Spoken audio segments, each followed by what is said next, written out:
75 ਸਾਲਾ ਰਿਪੁਦਮਨ ਸਿੰਘ ਮਲਕ ਦੇ ਕੇਸ ਦੇ ਵਿੱਚ 2 ਜਿਹੜੇ ਦੋਸ਼ੀ ਨੇ ਉਹਨਾਂ ਦੇ ਹਾਲਾਂਕਿ ਹਰ ਕਾਨੂੰਨ ਦੀ ਜਿਹੜੀ ਹੈ ਉਹ ਇੱਕ ਸ਼ਬਦਾਵਲੀ ਹੁੰਦੀ ਹੈ ਕਿ ਇਨੋਸੈਂਟ ਅੰਟਿਲ ਪ੍ਰੂਵਨ ਗਿਲਟੀ।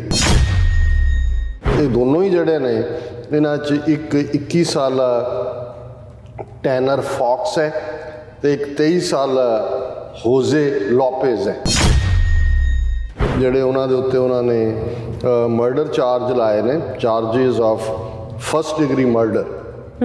ਔਰ ਜਦੋਂ ਤੱਕ ਉਹਦੀ ਕੋਈ ਕੰਕਰੀਟ ਐਵੀਡੈਂਸ ਨਾ ਹੋਏ ਉਹਨਾਂ ਨੂੰ ਚਾਰਜ ਨਹੀਂ ਸੀ ਕਰਨਾ। ਭਾਰਤ ਦੇ ਮੀਡੀਆ ਨਹੀਂ ਉਹਨਾਂ ਦੇ ਹਕੂਮਤੀ ਸਾਧਨਾਂ ਨੇ, ਉਹਨਾਂ ਦੇ ਕੈਨੇਡਾ ਵਿਚਲੇ ਕੌਂਸੂਲੇਟ ਹਾਈ ਕਮਿਸ਼ਨ, ਉਹਨਾਂ ਦੀ ਜਿਹੜੀ ਫੌਰੀ ਸਟੇਟਮੈਂਟ ਸੀ ਔਰ ਜਿਹੜੀਆਂ ਸਟੋਰੀਆਂ ਉਹਨਾਂ ਨੇ ਮੀਡੀਆ 'ਚ ਪਲਾਂਟ ਕਰਵਾਈਆਂ, ਔਰ ਦੂਸਰਾ ਉਹਦੇ 'ਚ ਉਹਨਾਂ ਨੇ ਫੌਰਨ ਇਸ ਨੂੰ ਖਾਲਿਸਤਾਨੀਆਂ ਦੇ ਨਾਲ ਜੋੜ ਕੇ ਉਹ ਲੈਟਰ ਸਰਕੂਲੇਟ ਕੀਤਾ ਜਿਹੜਾ ਮਲਕ ਨੇ ਮੋਦੀ ਦੀ ਤਾਰੀਫ 'ਚ ਲਿਖਿਆ ਸੀ। ਸਰੀ ਗੁਰਦੁਆਰੇ ਦੇ ਗੁਰੂ ਨਾਨਕ ਸਿੱਖ ਟੈਂਪਲ ਸਰੀ ਦੇ ਪ੍ਰਧਾਨ ਸਮੇਤ 3-4 ਹੋਰ ਬੰਦੇ ਨਾਮਜ਼ਦ ਕਰਨ ਤੱਕ ਹੋ ਗਏ। ਇੱਕ ਦੇ ਉੱਤੇ ਉਹਨਾਂ ਨੇ 10 ਲੱਖ ਦਾ ਇਨਾਮ ਵੀ ਰੱਖ ਦਿੱਤਾ। ਕੋਈ ਹੋਰ ਕੇਸ ਕਿ ਜੀ ਜਲੰਧਰ 'ਚ ਫਲਾਣਾ ਪੁਜਾਰੀ ਮਾਰਿਆ ਜਾਂ ਇਹ ਇਮੀਡੀਏਟਲੀ ਇਹ ਭਾਰਤੀ ਏਜੰਸੀਆਂ ਦੇ, ਭਾਰਤੀ ਸਰਕਾਰ ਦੇ ਮੂੰਹ 'ਤੇ ਚਪੇੜ ਹੈ, ਕਿਉਂਕਿ ਉਹ ਐਕਸਪੈਕਟ ਕਰਦੇ ਸੀ ਜਿਵੇਂ ਉਹਨਾਂ ਨੇ ਨੇਮ ਡ੍ਰੌਪਿੰਗ ਕਰਕੇ 4-5 ਪ੍ਰੋਮੀਨੈਂਟ ਸਿੱਖਾਂ ਦੇ ਨਾਂ ਦਿੱਤੇ, ਇਸ ਨੂੰ ਗੈਂਗਸਟਰਾਂ ਨਾਲ, ਸਿੱਖ ਗੈਂਗਸਟਰਾਂ ਨਾਲ ਵੀ ਜੋੜਨ ਦੀ ਕੋਸ਼ਿਸ਼ ਕੀਤੀ।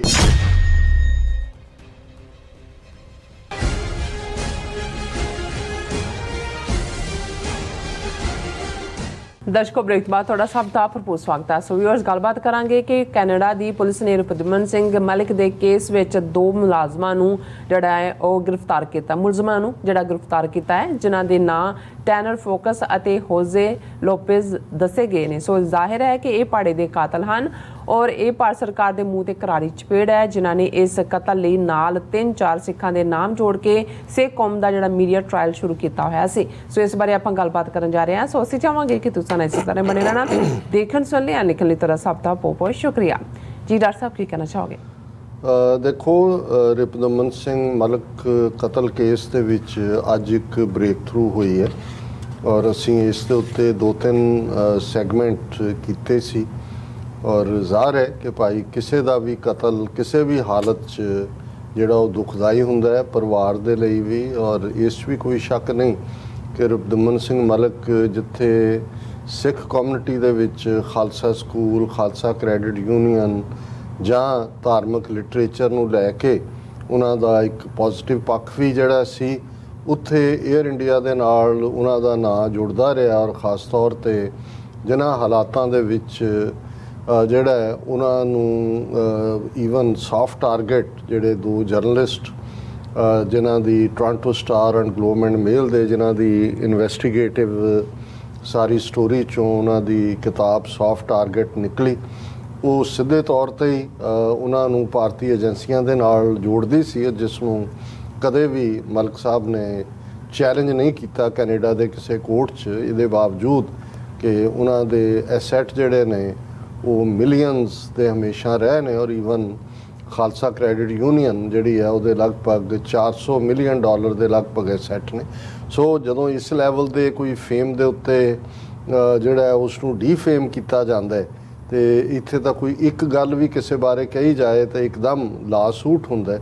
ਸੋ ਇਸ ਗੱਲ ਨੇ ਉਹਨਾਂ ਨੂੰ ਸ਼ੱਕ ਦੇ ਦਾਇਰੇ 'ਚ ਲਿਆਂਦਾ। ਹਾਲਾਂਕਿ ਉਹਨਾਂ ਦੀ ਕਾਨੂੰਨੀ ਤੌਰ 'ਤੇ ਐਕਵਿਟਲ ਹੋਈ, ਲੇਕਿਨ ਇਹ ਉਸ ਐਕਵਿਟਲ ਦੇ ਨਾਲ ਵੀ ਇਹ ਜੁੜਿਆ ਹੋਇਆ ਸੀ ਕਿ ਨਾਟ ਇਨਫ ਐਵੀਡੈਂਸ। ਔਰ ਇਹ ਹੈ ਕਿ ਕੇਸ ਫਾਈਲ ਓਪਨ ਹੀ ਹੈ ਕਿ ਜੇ ਕੋਈ ਹੋਰ ਸਬੂਤ ਆਉਂਦਾ, ਔਰ ਇਵੇਂ ਹੁੰਦਾ ਇਹਨਾਂ ਮੁਲਕਾਂ 'ਚ ਕਈ ਵਾਰੀ 20-20 ਸਾਲ ਬਾਅਦ ਕੋਈ ਜਿਹੜਾ ਡਾਇਰੈਕਟ ਐਵੀਡੈਂਸ ਆਏ ਤੇ ਉਹ ਦੁਬਾਰਾ ਜਿਹੜਾ ਉਹ ਸਾਰੀ ਸੁਣਵਾਈ ਹੁੰਦੀ। ਲੇਕਿਨ ਅਸੀਂ ਉਦੋਂ ਵੀ ਇਸ ਦੇ ਉੱਤੇ ਅਸੀਂ ਜਦੋਂ ਅੱਜ ਵੀ ਗੱਲਬਾਤ ਕਰ ਰਹੇ ਹਾਂ, ਅਸੀਂ ਸਾਰੇ ਐਂਗਲਸ ਤੋਂ ਹੀ ਇਸ ਕੇਸ ਨੂੰ ਦੇਖਦੇ ਹਾਂ। ਉਹਨਾਂ ਦੇ ਵਪਾਰਕ, ਜਦੋਂ ਤੁਸੀਂ ਅਦਾਰਿਆਂ ਦੇ ਵਿੱਚ ਹੁੰਦੇ ਹੋ ਤੁਹਾਡੀਆਂ ਦੁਸ਼ਮਣੀਆਂ ਵੀ ਹੁੰਦੀਆਂ ਨੇ। ਕਈ ਵਾਰ ਇਹਨਾਂ ਮੁਲਕਾਂ 'ਚ ਅਸੀਂ ਦੇਖਦੇ ਹਾਂ ਕਿ ਜਿਵੇਂ ਜਿਹੜੀਆਂ 1-2 ਸ਼ੂਟਿੰਗਸ ਐਸੀਆਂ ਹੋਈਆਂ ਜਿਵੇਂ ਸੈਨ ਹੋਜ਼ੇ ਦੀ ਹੋਈ ਜਾਂ ਕਿਸੇ ਹੋਰ ਥਾਂ 'ਤੇ ਵੀ, ਤਾਂ ਉਹਦੇ 'ਚ ਆਇਆ ਕਿ ਜੀ ਐਕਸ EMPLOYEE ਸੀ ਕਿ ਵੀ ਜਿਹਨੂੰ ਤੁਸੀਂ ਕੱਢ ਦਿੱਤਾ ਨੌਕਰੀਓਂ, ਉਹ ਆਪਣਾ ਗੁੱਸਾ ਕੱਢ ਰਿਹਾ। ਸੋ ਅਸੀਂ ਅਜੇ ਕਿਉਂਕਿ ਜਾਂਚ ਚੱਲ ਰਹੀ ਹੈ, ਇਨਵੈਸਟੀਗੇਸ਼ਨ, ਔਰ ਉਹਨਾਂ ਦੀ ਇੰਟੀਗ੍ਰੇਟਿਡ ਹੋਮਿਸਾਈਡ ਇਨਵੈਸਟੀਗੇਸ਼ਨ ਟੀਮ ਨੇ ਅੱਜ ਬ੍ਰੇਕ ਥਰੂ ਕੀਤਾ ਹੈ। ਅੱਜ ਉਸ ਦੀ ਉਹਨਾਂ ਨੇ ਇਸ ਸੰਬੰਧੀ ਪਹਿਲਾਂ ਖਬਰ ਦਿੱਤੀ, ਫਿਰ ਉਹਨਾਂ ਨੇ 3 ਵਜੇ ਜਿਹੜਾ ਵੈਸਟ ਕੋਸਟ ਟਾਈਮ ਹੈ, ਇੱਥੇ 6 ਵਜੇ ਸੀ, ਸਰੀ ਦੇ ਵਿੱਚ ਉਹਨਾਂ ਨੇ ਪ੍ਰੈਸ ਕਾਨਫਰੰਸ ਇਸ ਇੰਟੀਗ੍ਰੇਟਿਡ ਹੋਮਿਸਾਈਡ ਇਨਵੈਸਟੀਗੇਸ਼ਨ ਟੀਮ ਨੇ ਕੀਤੀ ਔਰ ਉਹਦੇ 'ਚ ਉਹਨਾਂ ਨੇ ਬਰੀਫ ਕੀਤਾ ਹੈ ਕਿ 75 ਸਾਲਾ ਰਿਪੁਦਮਨ ਸਿੰਘ ਮਲਕ ਦੇ ਕੇਸ ਦੇ ਵਿੱਚ 2 ਜਿਹੜੇ ਦੋਸ਼ੀ ਨੇ ਉਹਨਾਂ ਦੇ ਹਾਲਾਂਕਿ ਹਰ ਕਾਨੂੰਨ ਦੀ ਜਿਹੜੀ ਹੈ ਉਹ ਇੱਕ ਸ਼ਬਦਾਵਲੀ ਹੁੰਦੀ ਹੈ ਕਿ ਇਨੋਸੈਂਟ ਅੰਟਿਲ ਪ੍ਰੂਵਨ ਗਿਲਟੀ, ਇਹ ਅਜੇ ਅਦਾਲਤ ਦੇ ਵਿੱਚ ਟਰਾਇਲ ਚੱਲੇਗਾ। ਲੇਕਿਨ ਜਦੋਂ 2 ਸਟੈਪ ਹੁੰਦੇ ਨੇ ਕਿ ਇੱਕ ਜਿਹੜਾ ਉਹਨਾਂ ਨੂੰ ਅਰੈਸਟ ਕੀਤਾ ਜਾਂਦਾ ਹੈ ਔਰ ਅਰੈਸਟ ਉਸ ਹਾਲਤ 'ਚ ਹੀ ਕੀਤਾ ਜਾਂਦਾ ਹੈ, ਇੱਕ ਤਾਂ ਪਹਿਲਾਂ ਅਦਰਵਾਈਜ਼ ਪੁੱਛਗਿੱਛ ਲਈ ਤੁਹਾਨੂੰ ਡਿਟੇਨ ਕਰਦੇ ਨੇ, ਪਰ ਜਦੋਂ ਤੁਹਾਨੂੰ ਚਾਰਜ ਕਰਨ ਫਿਰ ਤੁਸੀਂ ਜਿਹੜਾ ਅਰੈਸਟਡ ਐਂਡ ਚਾਰਜਡ, ਇਹ ਦੋਨੋਂ ਹੀ ਜਿਹੜੇ ਨੇ, ਇਹਨਾਂ 'ਚ ਇੱਕ 21 ਸਾਲਾ ਟੈਨਰ ਫੌਕਸ ਹੈ ਤੇ ਇੱਕ 23 ਸਾਲਾ ਹੋਜ਼ੇ ਲੋਪੇਜ਼ ਹੈ। ਔਰ ਮੈਂ ਆਪਣੇ ਸੋਰਸਿਸ ਤੋਂ ਜਦੋਂ ਇਹ ਪਤਾ ਕੀਤਾ ਤੇ ਇਹਨਾਂ 'ਚੋਂ ਇੱਕ ਜਿਹੜਾ ਉਹ ਸਪੈਨਿਸ਼ ਮੂਲ ਦਾ ਹੈ, ਖਾਸ ਤੌਰ ਤੇ ਜਦੋਂ ਹੋਜ਼ੇ ਹੁੰਦਾ ਲਿਖਿਆ ਤੇ ਜੇ ਨਾਲ ਜਾਂਦਾ ਸੋ ਸਪੈਨਿਸ਼ ਹੀ ਹੈ, ਤੇ ਦੂਸਰਾ ਚੀਨੀ ਮੂਲ ਦਾ ਹੈ। ਔਰ ਇਹ ਇਹਨਾਂ ਦੀਆਂ ਉਮਰਾਂ ਵੀ 21 ਔਰ 23 ਸਾਲ ਦੀਆਂ ਨੇ। ਸੋ ਜਿਨ੍ਹਾਂ ਨੂੰ ਤੁਸੀਂ ਸ਼ਾਰਪ ਸ਼ੂਟਰ ਕਹੋਗੇ ਜਾਂ ਮੌਕੇ ਦੇ ਉੱਤੇ ਜਿਹੜੇ ਇਨਵੋਲਵ ਸੀ ਉਹ ਇਹੀ 2 ਹੋਣਗੇ। ਔਰ ਕਿਉਂਕਿ ਜਿਹੜੇ ਉਹਨਾਂ ਦੇ ਉੱਤੇ ਉਹਨਾਂ ਨੇ ਮਰਡਰ ਚਾਰਜ ਲਾਏ ਨੇ, charges of first degree murder, ਔਰ ਜਦੋਂ ਤੱਕ ਉਹਦੀ ਕੋਈ ਕੰਕਰੀਟ ਐਵੀਡੈਂਸ ਨਾ ਹੋਏ ਉਹਨਾਂ ਨੂੰ ਚਾਰਜ ਨਹੀਂ ਸੀ ਕਰਨਾ। ਸੋ ਇਹ ਦੋਨੋਂ ਜਿਹੜੇ ਨੇ ਇਹ ਹੁਣ ਪੁਲਿਸ ਕਸਟਡੀ, ਇੰਨੀ ਕਿ ਉਹਨਾਂ ਨੇ ਬਰੀਫਿੰਗ ਕੀਤੀ। ਹੁਣ ਦੂਸਰਾ ਪਾਰਟ ਹੈ ਕਿ ਮੋਟਿਵ ਜ਼ਾਹਰ ਹੈ, ਜਦੋਂ ਤੁਸੀਂ ਇਹਨਾਂ ਦੀ ਡਿਟੇਲ ਜਾਂ ਦੂਜਾ ਦੇਖਦੇ ਹੋ, ਇਹ ਤਾਂ ਪਹਾੜੇ ਦੇ ਕਾਤਲ ਨੇ, ਬਿਲਕੁਲ ਜਿਨ੍ਹਾਂ ਤੋਂ ਇਹ ਕੰਮ ਕਰਵਾਇਆ ਗਿਆ। ਹੁਣ ਫਰਦਰ ਇਹਨਾਂ ਦੀ ਇੰਟੈਰੋਗੇਸ਼ਨ ਚੋਂ ਇਨਵੈਸਟੀਗੇਸ਼ਨ ਅੱਗੇ ਤੁਰੇਗੀ ਕਿ ਉਹਨਾਂ ਨੇ ਕਿਹਦੇ ਲਈ ਇਹ ਕੰਮ ਕੀਤਾ। ਕੁਛ ਹਾਲਤਾਂ 'ਚ ਉਹਨਾਂ ਦਾ ਬ੍ਰੇਕਡਾਊਨ ਹੋ ਜਾਂਦਾ, ਉਹ ਦੱਸਦੇ ਨੇ। ਕੁਛ ਹਾਲਤਾਂ 'ਚ ਜਿਹੜੇ ਬਹੁਤ ਹਾਰਡਨਡ ਕ੍ਰਿਮੀਨਲ ਹੁੰਦੇ ਨੇ ਉਹ ਕਦੇ ਵੀ ਆਪਣਾ ਨਹੀਂ ਦੱਸਦੇ ਕਿ ਭਾਈ ਕੀ ਹੈ। ਔਰ ਖ਼ਾਸ ਤੌਰ 'ਤੇ ਕੈਨੇਡਾ ਦੇ ਵਿੱਚ ਡੈਥ ਸੈਂਟੈਂਸ ਨਹੀਂ ਹੈ, ਸਜ਼ਾਏ ਮੌਤ ਨਹੀਂ ਹੈ, ਉਮਰ ਕੈਦ ਹੀ ਹੁੰਦੀ ਹੈ, ਜਾਂ ਤੁਹਾਨੂੰ ਜਿਹੜੀ ਹੈ ਵਿਦਆਊਟ ਪੈਰੋਲ ਜਾਂ ਦੂਜਾ ਤੀਜਾ। ਸੋ ਉੱਥੇ ਜੋ ਮਰਜ਼ੀ ਤੁਸੀਂ ਕੀਤਾ ਹੋਏ ਤੁਹਾਡੇ ਤੇ ਤੁਹਾਨੂੰ ਫਾਂਸੀ, ਡੈਥ ਸੈਂਟੈਂਸ ਨਹੀਂ ਹੈ। ਹੁਣ ਇਹ ਪਾਰਟ ਅਸੀਂ ਜਿਹੜਾ ਉਹ ਆਉਣ ਵਾਲੇ ਪੀਰੀਅਡ 'ਚ ਦੇਖਾਂਗੇ ਕਿ ਫਰਦਰ ਇਨਵੈਸਟੀਗੇਸ਼ਨ 'ਚ ਕੀ ਆਉਂਦਾ ਹੈ।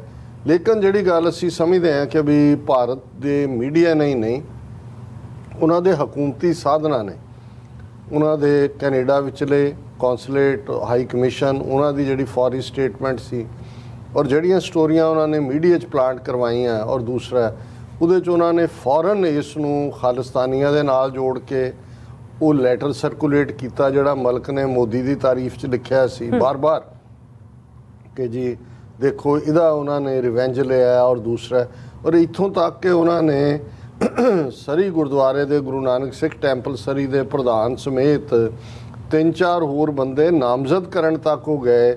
ਇੱਕ ਦੇ ਉੱਤੇ ਉਹਨਾਂ ਨੇ 10 ਲੱਖ ਦਾ ਇਨਾਮ ਵੀ ਰੱਖ ਦਿੱਤਾ। ਕੋਈ ਹੋਰ ਕੇਸ ਕਿ ਜੀ ਜਲੰਧਰ 'ਚ ਫਲਾਣਾ ਪੁਜਾਰੀ ਮਾਰਿਆ ਜਾਂ ਇਹ।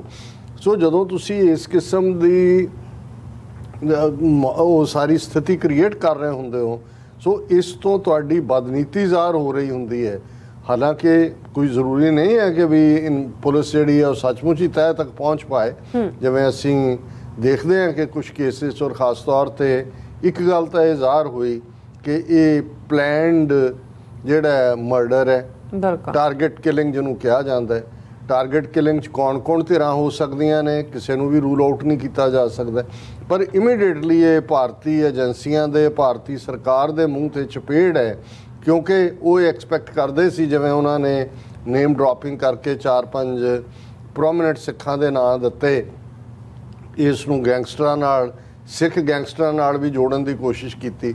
ਪਰ ਘੱਟੋ ਘੱਟ ਜਿਹੜੀ ਪਹਿਲੀ ਇਨਵੈਸਟੀਗੇਸ਼ਨ 'ਚੋਂ ਜਿਹੜੀ ਗੱਲ ਸਾਹਮਣੇ ਆਉਂਦੀ ਹੈ, ਇਹ ਦੋਨੋਂ ਹੀ ਜਿਨ੍ਹਾਂ ਨੂੰ ਮਰਡਰ ਦੇ ਲਈ ਚਾਰਜ ਕੀਤਾ ਗਿਆ, ਇਹਨਾਂ 'ਚੋਂ ਕੋਈ ਪੰਜਾਬੀ ਮੂਲ ਦਾ ਨਹੀਂ ਹੈ, ਕੋਈ ਸਿੱਖ ਨਹੀਂ ਹੈ। ਸੋ ਜ਼ਾਹਰ ਹੈ ਕਿ ਇਹਦੇ ਪਿੱਛੇ ਕੀ ਸਟੋਰੀ ਹੈ, ਆਉਣ ਵਾਲੇ ਪੀਰੀਅਡ 'ਚ ਜੋ ਵੀ ਸਾਹਮਣੇ ਆਇਆ ਉਹਨੂੰ ਅਸੀਂ ਡਿਸਕਸ ਕਰਾਂਗੇ। ਪਰ ਅੱਜ ਦੀ ਡੇਟ 'ਚ ਭਾਰਤੀ ਸਰਕਾਰ ਔਰ ਉਹਨਾਂ ਦੀਆਂ ਏਜੰਸੀਆਂ ਦੇ ਮੂੰਹ ਤੇ ਕਰਾਰੀ ਚਪੇੜ ਵੱਜੀ। ਜੀ ਡਾਕਟਰ ਸਾਹਿਬ, ਤੁਹਾਡਾ ਬਹੁਤ ਬਹੁਤ ਸ਼ੁਕਰੀਆ। ਸਾਥ ਲੈਣੇ ਬ੍ਰੇਕ। ਵਿਊਅਰਸ ਤੁਸੀਂ ਇਸੇ ਤਰ੍ਹਾਂ ਬੜੇ ਰਹਿਣਾ, ਮਿਲਦੇ ਆਫਟਰ ਦਿਸ ਸ਼ਾਰਟ ਬ੍ਰੇਕ।